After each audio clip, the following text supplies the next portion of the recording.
Notice something different? That's right. I swooped my hair to the other side today. Hey guys, welcome to another episode of Whatever Wednesdays with Joe. And today I'm gonna, well, judging by the title, you could already tell that I'm gonna be talking about change. Oh, I need those. Truth be told, I didn't want to make this video now, but then my new glasses came in and I couldn't not wear them. So, this is gonna be early. Yeah. Change has many definitions. It's, well, this change, but change is when something new or different happens in your life or just in general, which will affect your life. So yeah, it's still about your life.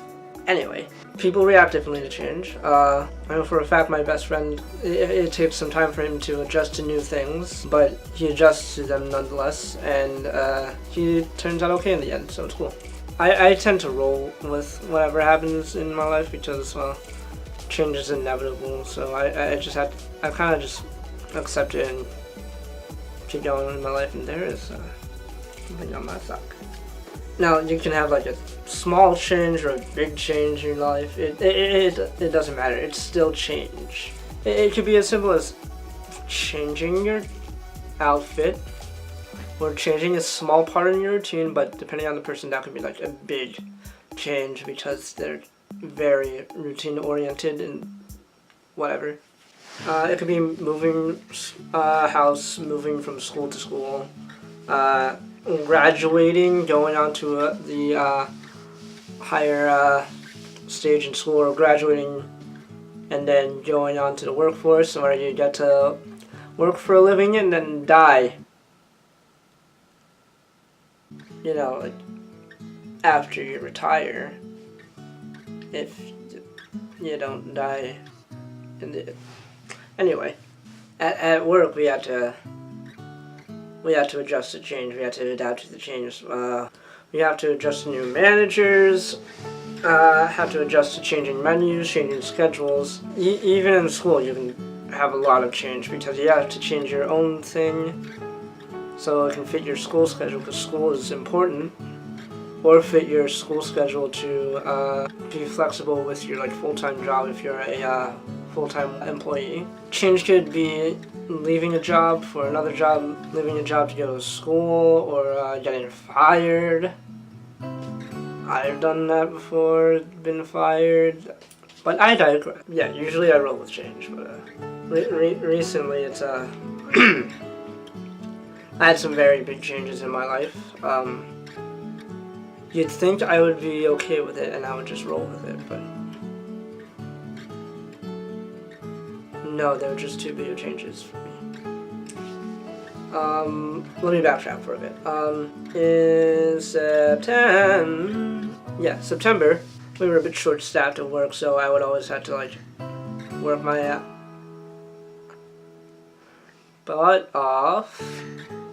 Still don't know how much I can curse, how far I can go with cursing. Yeah, I had to work a lot. I was scheduled 6 out of 7 days of the week, but I was only able to go to 5 of my shifts because they kept scheduling me when I was in class, but that was because they didn't have enough people for my replacement to come in and do that instead of work in the kitchen, but that's fine. They're always short-staffed.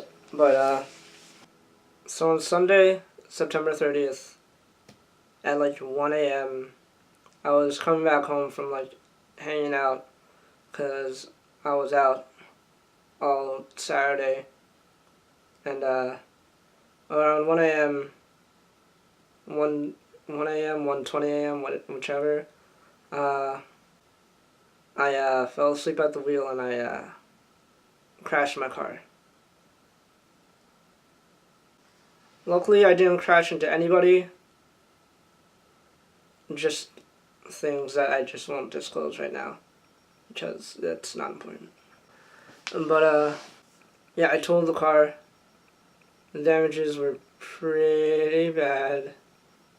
Uh, luckily I'm alive, and luckily the only thing I got out of it was whiplash. And some soreness in my ribs, but that's probably from the seatbelt. I had a long day Saturday, and I didn't think to stop to so I can take like a quick power nap. But I thought I could do it. I've done it before. I've driven home at later times and more tired. I can do it. But no, obviously I couldn't do it. But because I totaled my car, I had to change a lot of things in my life. I moved out of the house technically, so I could keep going to school here. I live with my grandparents right now because they live in Union, and Kane's not too bad a walk. So, I had to take a sabbatical from my job. I'm still trying to come once a month, so I can still get be on the system by the time I actually get a car. But that's not going to be for a while because of how bad the damages were. And how low on money we already were.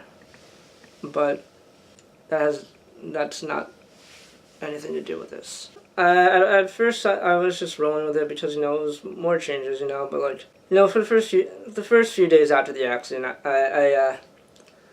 it was, it was okay, I guess. I had to call out of work so, after I got back from the hospital so I could continue recovering. And I thought I could deal with it, but I really couldn't. Every time I closed my eyes, I still felt that the feeling I had when I woke up after the mid-accident. I could still see everything. I could still hear the crash. I could still feel the airbags punching me in the face, but that's also because they really punched me in the face. It came to a point where it didn't seem real to me, and that it just felt like a bad dream. But as the week progressed, it finally sank in that it was real because I'm here. I walk home from school now. I don't have any income yet because I'm still waiting on my application to be reviewed by people. And at first I was freaking out because I knew that it was real, but I didn't think that it was real, and I was freaking out that I kept seeing everything as a bad dream and not real when everyone else is affected by it, and I'm supposed to be the most affected out of it, but I felt like I wasn't because of how much I felt it wasn't real, and that everything would be okay, but now that's not what happened. But then I was freaking out after I finally realized that everything was real, everything is happening like this, and there's nothing I could do about it. As much as I would want to, I can't go back and not get into the accident. I can't go back and turn my car around when I was at the gas station with my friends because our friend's ex was over her house and was trashing her room and then inevitably beat her, and I'm still pretty pissed off about that. I have like less freedom now because I can't drive, so that means I can't really get to some places I would want to be, or go hang out with my friends up north, or go far. But as I finally realized everything was getting real, I kind of just took it in. I internalized it, and I was just an emotional wreck. I still kind of am. This is the first time that change has happened in my life that, I mean, this isn't the first time change has happened in my life, but this is the first time that I'm reacting in such a serious way, in a way that I don't want to roll with it, but I know I have to, but I can't accept that it's actually happening. I mean, I've accepted it by now. There's nothing I can really do about it now, but back when I was still adjusting to the change, it was really bad. I didn't really want to talk. I distracted myself with my kind of crush on someone, but I'm getting over it now. But I thought about it all the time, but I still didn't accept it. But as time progressed, I finally made peace with it. But that was the first time that I reacted negatively to change, and it was such a weird experience. Feeling that, which in itself is change. And again, it's something I have to adjust to. It's something we all have to adjust to. Some of the good things that came out of this change, though, were I'm actually doing my schoolwork now because I'm not at my job 40 hours and 5 days a week. So I have a lot more time to do schoolwork. And if I don't have any schoolwork to do, I have time to start new shows, I guess. I actually have more time to do this now, because before I really didn't. I have more time for family. I have more time for friends, but I wish I was able to hang out with them, because, you know, they're more towards central, because, you know, I am from Middlesex County, not Union County. So that's where most of my friends are, Middlesex County. But it's hard for me to say stuff like this out loud, because I would be admitting that it's true. But I would text my friends about how I'm reacting to this change, but I still felt that way, and now that I have said it out loud to a camera, I think I'm gonna be okay. As much as we wish to change things back to the way they were, we really can't. And I think that's the beauty of life. All the changes that come in our lives, because each decision we make brings forth a new change. I always tell my friends to make good decisions, and as I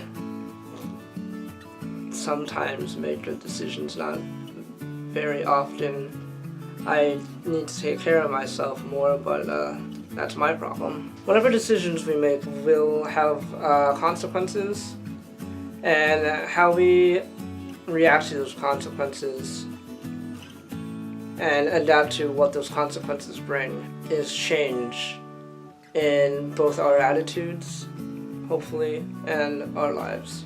Change is inevitable. The best thing we can really do is just roll with it, think sort of logically, try to figure out how to properly adjust to the change without overthinking. We can't keep dwelling on what could have been, what we should have done, what we could have done, because what we can learn from the past and what has changed, we can apply it to the future so that you could do what you could have done in the future should something similar happen again. Yeah. I'm gonna end this with a song. This one goes out to September because, honestly, you sucked. I hate you, September 2018. It caused a lot of grief and stress, and it sucked, and I hate that.